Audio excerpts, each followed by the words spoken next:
Hello and welcome to Midwest Writers Room. Our mission is to encourage, educate, and celebrate writers of the Midwest. I'm Luella Schmidt. And I'm Ken Humphrey. Today's chapter break episode features Nora B. Peevy and her latest publication, Flesh Eating Turtles, which came out June 1st of 2025. Nora is a syndicate author for Thrill Ride E-Zine and The Butchered Writers. She is an editor for Bainham Books Press and also is a freelance narrator and editor. For the Sake of Bridget, her first novelette came out on May 24th, 2024 from Bainham Books Press, and her first short story collection, Cemetery Tacos, on Wednesday and Other Delights, that's a great title, will be published in November of 2025. Her debut novel, Flesh Eating Turtles, was published in June of 2025 by the Evil Cookie Publishing. She also reads scripts for the H.P. Lovecraft Film Festival. All right, so let's take a look at Flesh Eating Turtles. Agne Labs is researching the effect of altering turtles. Little do they know their work will have dire consequences for Morgandale and the surrounding areas. When two foolish lovers steal some of the turtles, all hell breaks loose. Those specimens bite other species, including humans, triggering wild hybrid transformations. Don't worry though, the Supe Unit is on the case, as are the lab researchers and friends, Louisa and Renuka. Throughout the madness, bloodshed, and mayhem, new bonds are forged, missteps are made, and weirdness abounds. Will this group of misfits save the day or see Turtlepocalypse change the planet forever? That's excellent. Ken and I are learning the new word turtlepocalypse today. Welcome, Nora, to Midwest Writers Room. How you doing? I'm doing good, thank you. Yeah, we're happy to talk to you. And I do want credit for the fact that I nailed Turtlepocalypse on the first try. I didn't have to go back and redo it, which is rare. I thought I'd trip right over that word. So, Nora, one of the things we love to do on our chapter breaks is really kind of dive in to the origin story of authors. And before we talk Sure. about the specific book itself, it looks like you lean towards the horror genre. Can you trace back what led you to be, such a fan of horror? I can. My dad was a very bad babysitter.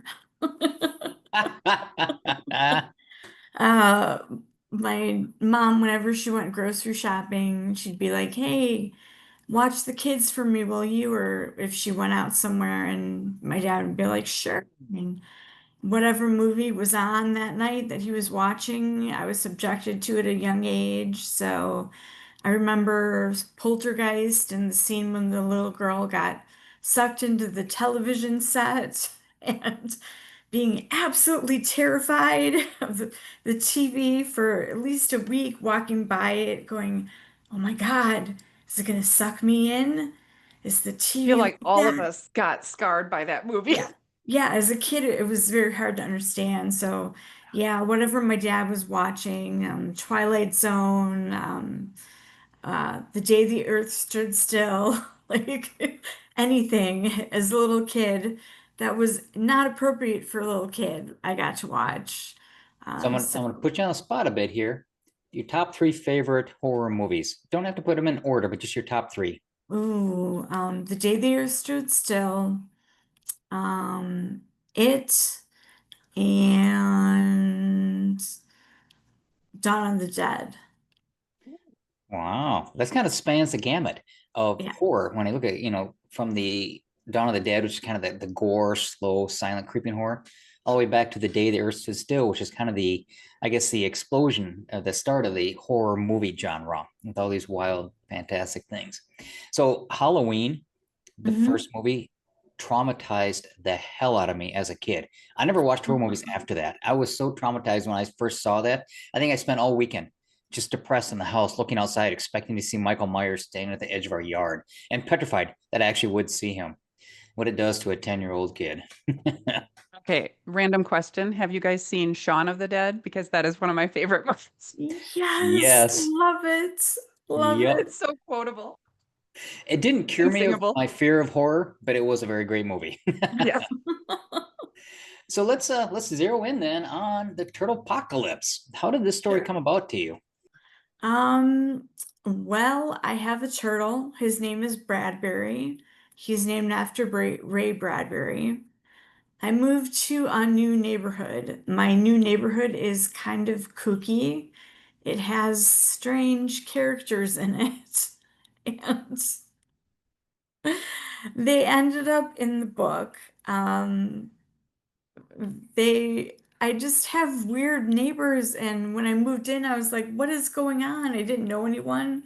There was this lady that kept on coming up to the house, and she would bring this cart, and she would come at night and just ring the doorbell, and then she would run away. And I'd see her like houses down with the cart, and I'd be like, what?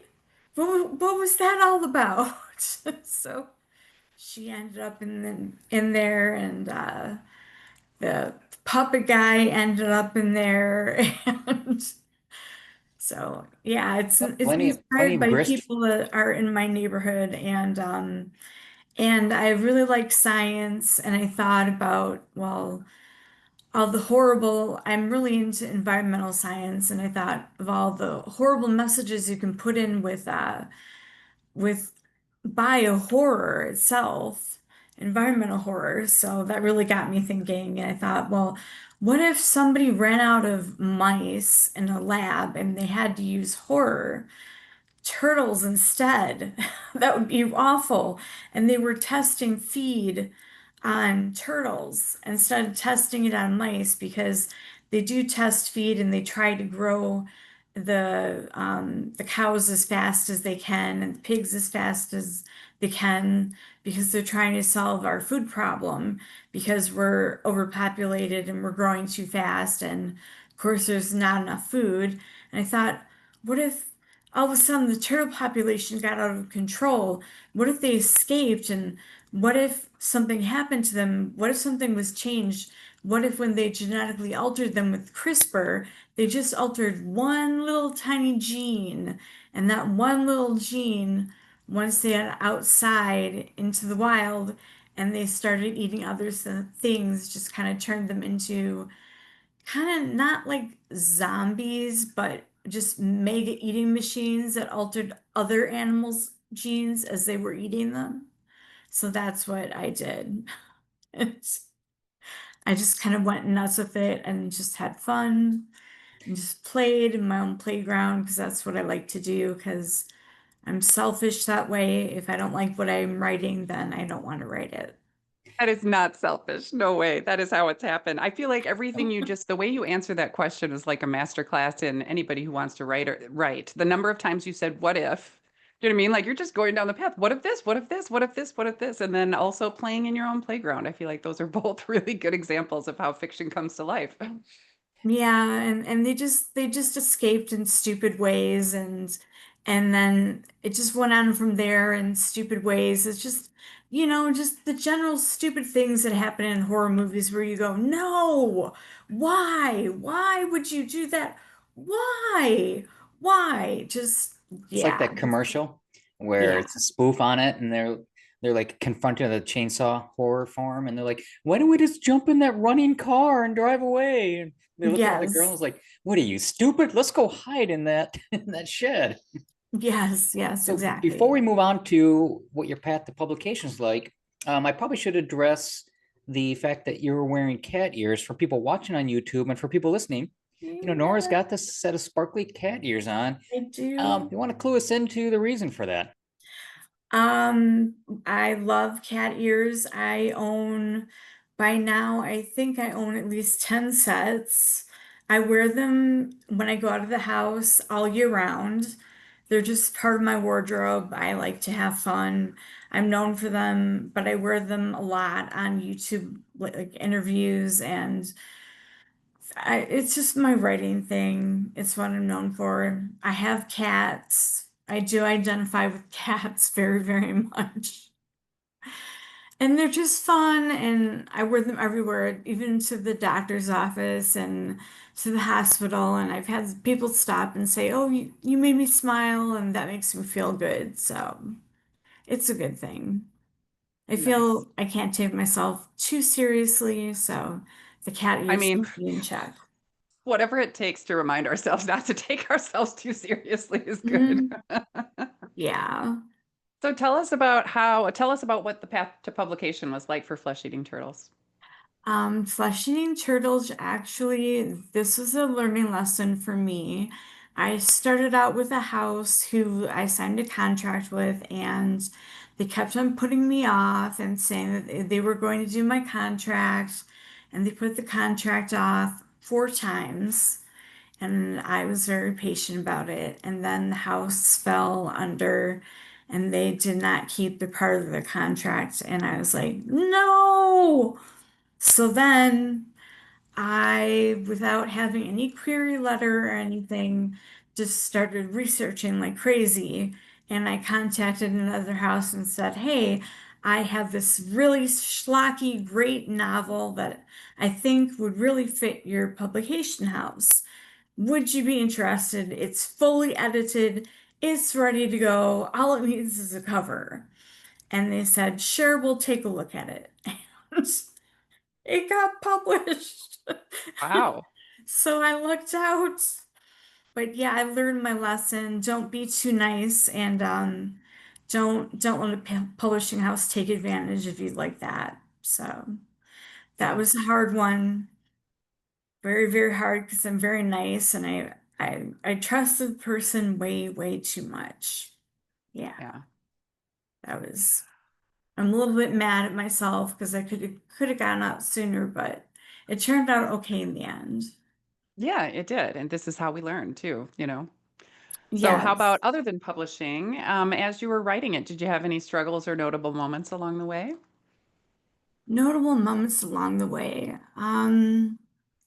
Well, mostly just learning about CRISPR, and thankfully I'm into science and I have friends that actually work in the science area with CRISPR. And the scary thing is they told me with the idea that I came up with that yes, it's possible that if you did remove one little part, that something like I said in my book could happen, but I'd put all the mistakes on myself. If there's anything that went wrong in the book, it's my misunderstanding, not anybody else's. But I was surprised when I went to my lab friend and was like, "Hey, my understanding of CRISPR is this. So if you removed this part of this gene, would this possibly pop up?" And it was weird. And now my camera has gone out. Okay, that was weird. I just disappeared. Okay, they don't want me to talk about CRISPR. Okay, fine, whatever. Anyways, Big government so listening in. That's yes, right. they're listening and they're like, she found it out. Yeah, so that was interesting to me that my science friend was like, yeah, that could possibly happen. And that was kind of scary to me because in my book I have like half turtles, half raccoons, half turtles, half possums running around. It's like it gets crazy. It gets really weird. So And your science friends were like, yeah, that's not too implausible, actually. yeah, I was like, what?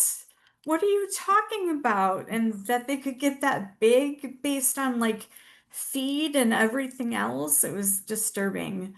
It was I like, did I I don't did run know. across a report that they're trying to bring back the dodo bird by crossing genes, kind of like Jurassic Park, genes found in or DNA found in amber with I can't remember what other bird, a chicken or something like that. So yeah, yesterday's science fiction is today's reality sometimes. Seems very wrong. I think they should, after Jurassic Park, they should have learned their lesson and they should just be No like, kidding. no. I mean, we've had No 28 kidding. Jurassic Park movies. If they don't learn the lesson by now, I don't know if they ever will. Jeez. All right, Or Lola, like should we dive into the reading? Megalodon, like, because I'm a big Megalodon fan. Like, I mean, same thing. Don't do it. Yep. Yep. All right, Nora, when you're ready, go ahead and give us your reading. And before you start, maybe orient us and the listeners as to where you're going to read from but within the book. Okay, I'm going to start from the beginning of the book. I'm going to give you just a little bit of a taste. So, this is the prologue. And then I'm going to start in where the detectives are starting their research and they're looking for signs of if there's been any contamination in the neighborhood, if they can tell if anybody has actually been bitten and is starting to turn, and they're trying to pull people off the street and trying to contain it if they can. And they're undercover, and it's very comical the way their undercover guises go. That's all I'll say. So here you go. Prologue.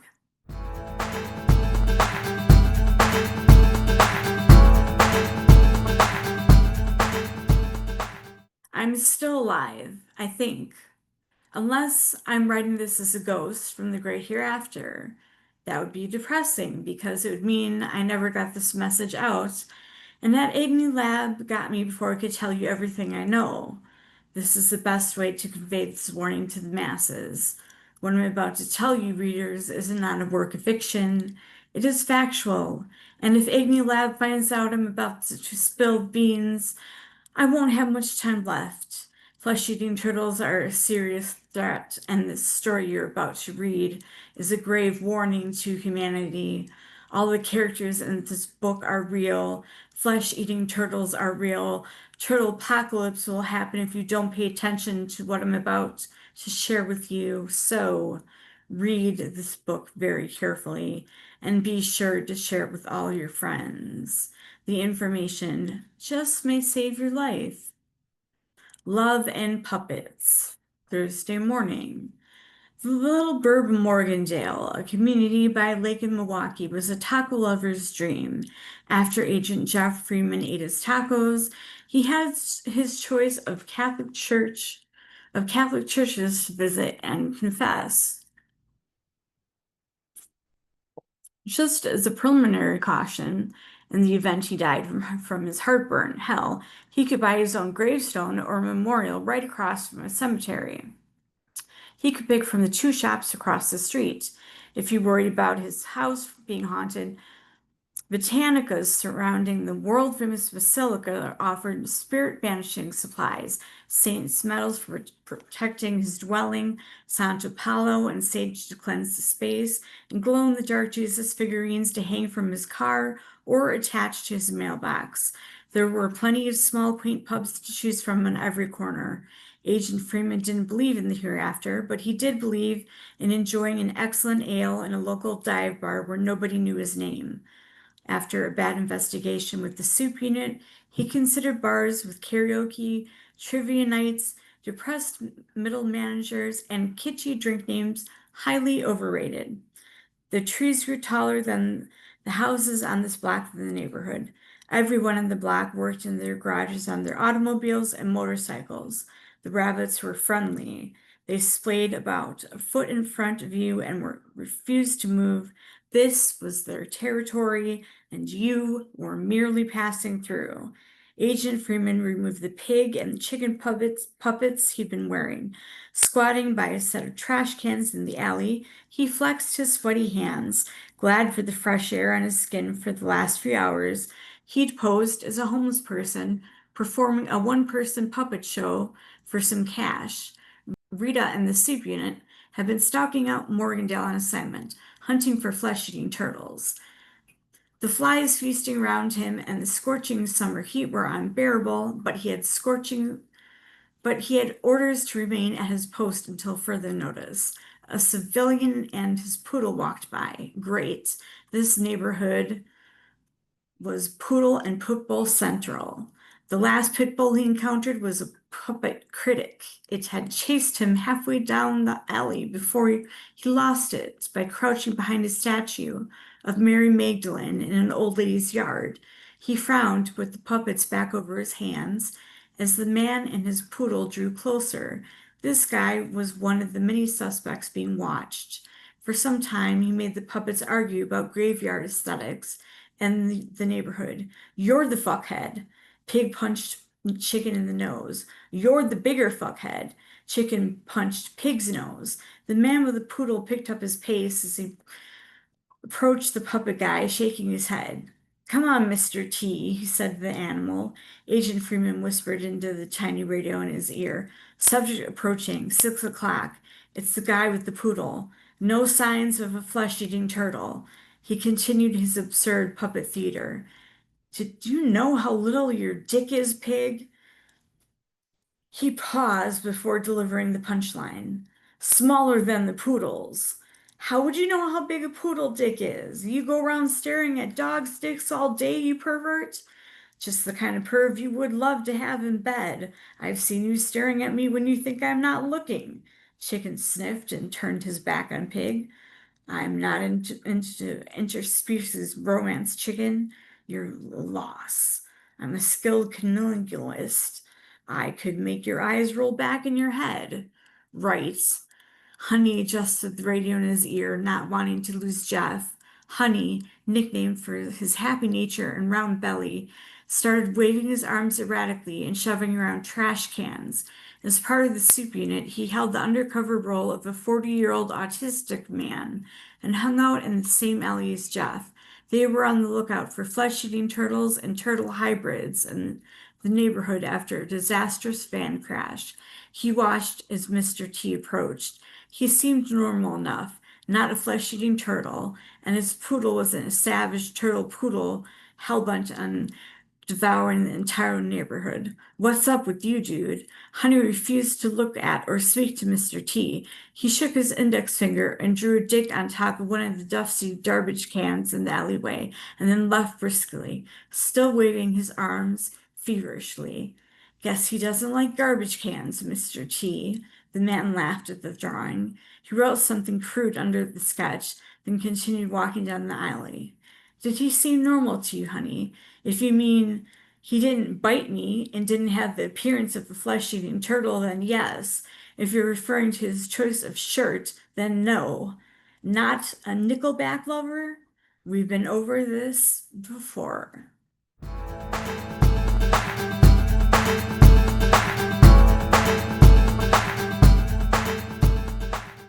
Not a Nickelback lover. The puppets were really interesting. I just kept envisioning a guy doing his own like one person puppet show, That providing both happens. voices. Yeah, To it be happens in undercover, my right? neighborhood. There's this guy, he lives two garages down from me in the alley. He does this for no reason. I do not know why. He has a chicken and a pig puppet, and they argue with themselves on regular basis, like in the alleyway. So Wow. You You may really actually did have to, pull a lot of, your real I life did. into that. I yep. did. You may take the cake on this show for the most interesting neighborhood that we've come across so far.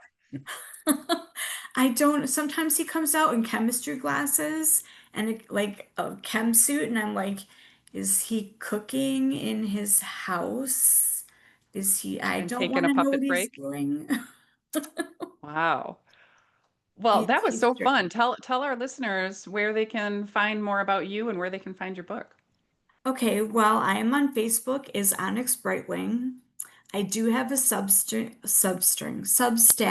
as Nora B. Peevy. This book is with the Evil Cookie Publishing, or you can find it on Amazon under Nora B. Peevy. And that's it. That's where you can find me, basically. Great. That's where I hang out the most. If you Google Nora B. Peevy, you will find me lots of different places, lots of different interviews, but mostly I'm on Facebook and Substack. All right. I do have a TikTok account also, Nora PV 1976. I like to hang out there. And Okay. I hostess the Butchered Writers TikTok Live every 2 weeks. If you find me and you're lucky enough, I will give you a live tarot reading. I won't promise that it's going to be good news, but you will get some sort of reading. All Wow, right. nice. Duly noted. Since your book just came out a few months ago, do you have any appearances or book signings upcoming? I do not have any appearances or book signings yet. But I'm I assuming am a that poor, when, starving artist who sits in Wisconsin in her kitchen. yep. But I'm assuming when you do, you post them on your socials on your site for readers. Yes, yes, I All right. will. Very good. Well, at this time, I want to thank Nora for coming on and introducing everybody to not only arguing animal puppets, but flesh-eating turtles. I want to thank everybody out there for hanging out with us in the Midwest Writers Room. I'm Ken Humphrey. And I'm Luella Schmidt. Words ignite imaginations and spark change. Never underestimate the power of storytelling.